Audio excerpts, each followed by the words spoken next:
welcome back to the channel. It's awesome that you're tuning in because in this video we are going to take a close look at the Chuwi.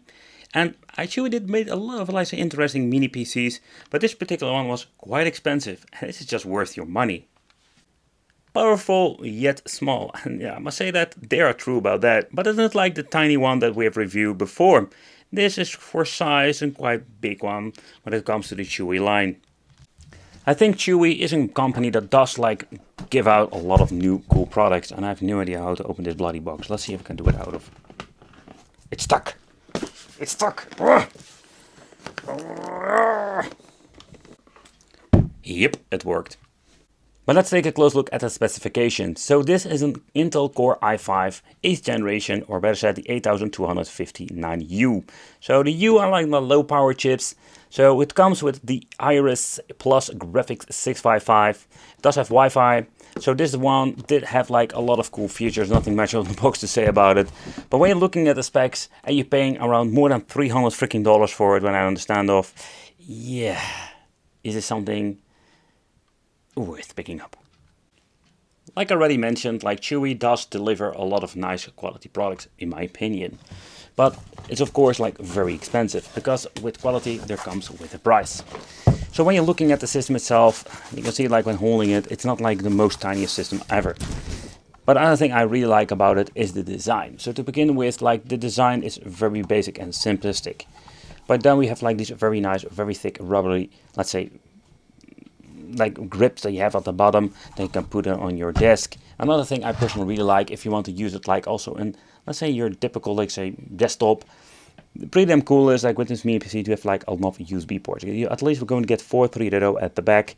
We've got audio out, display out, HDMI out, RJ45, and then we're going to get the input.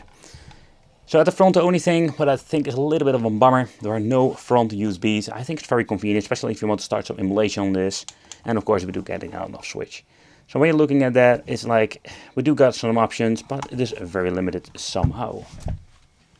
Inside the box we're going to get more stuff. For example, we do get some extra, let's say, explanation about the product.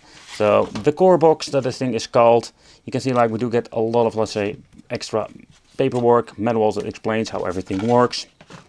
We do get the power supply in here, and that's it. That's the only thing. But here, let's talk about the specifications. Like I love to say, the wicked nerdy time. So this Chuwi box is, by the way, the 8th generation. I noticed they are selling different generations to take that one into consideration. This thing goes in 3.8 GHz turbo mode, comes with 16 GB DDR4 that runs on 2400 MHz, has a storage capacity of 256 GB, but you can extend it, and comes with an Iris Plus 655 GPU from Intel on board. Okay, so next up, let's sell our soul to Skynet, and when we have set this up, let's take a close look at some games in particular. Okay, so Windows have been set up, finally installed the games, so let's take a close look at some basic games like indie games, some more high demanding games. Let's just see how far we can push the 655 GPU from Intel. Is the thing any good for gaming in Windows? Okay, so the first thing that we're going to play is Cuphead, a really cool indie game, but it is still quite demanding. So I'm noticing the loading times, everything works very well, and I'm very pleased with the result. So let's do a quick gameplay and let's see how it reacts to the CPU, GPU, and how will the FPS be.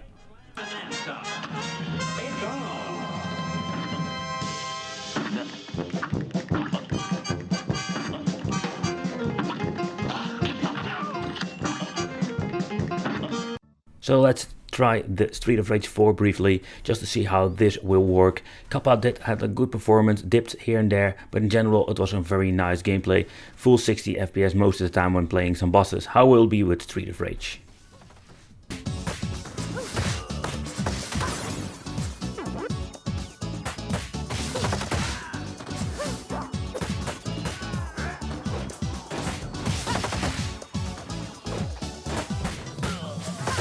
Okay, so when we're going to try some Street Fighter 5 or V, how do you want to call it, I'm noticing the game runs really slow. And this is pushing the 655 GPU on board to the limit. So when it comes to this basically GPU, it's fun for two-dimensional game. When you're going to get in three-dimensional, it's not doing very well when it comes to the performance.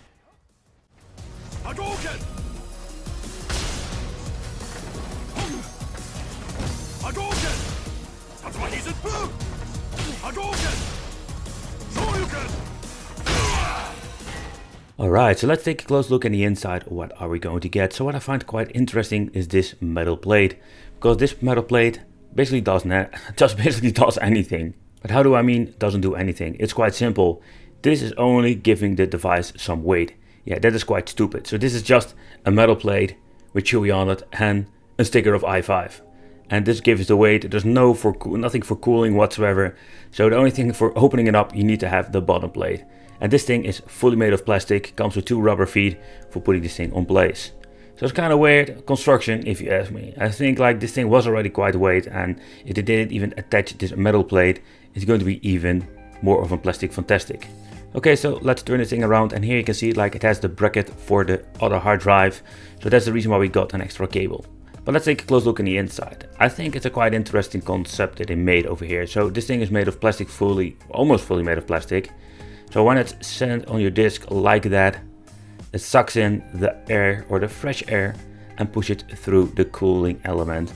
Here you can see like the heat pipes go to there. So the construction is not bad at all. We're going to get a replaceable SSD if you want to, or an M2 disk. But so far I can see there is no way of upgrading the RAM whatsoever. So you're stuck with a 16 GB. That is something I just wanted to see. There are 2 connections for hard drive, by the way. Okay, but I think the biggest problem with this is like the price. If you can pay it for 200, maybe it's going to be quite interesting. But you're paying like over $300 freaking dollars for this thing. And that's a lot of money, especially when you're looking at the chipset. Maybe in the future you will get like say better specifications for the same money. But I got this model. Let me know in the comments what you think of this. I want to thank you for watching. Consider subscribing, hit that little bell, and it will be great to see you in the next video.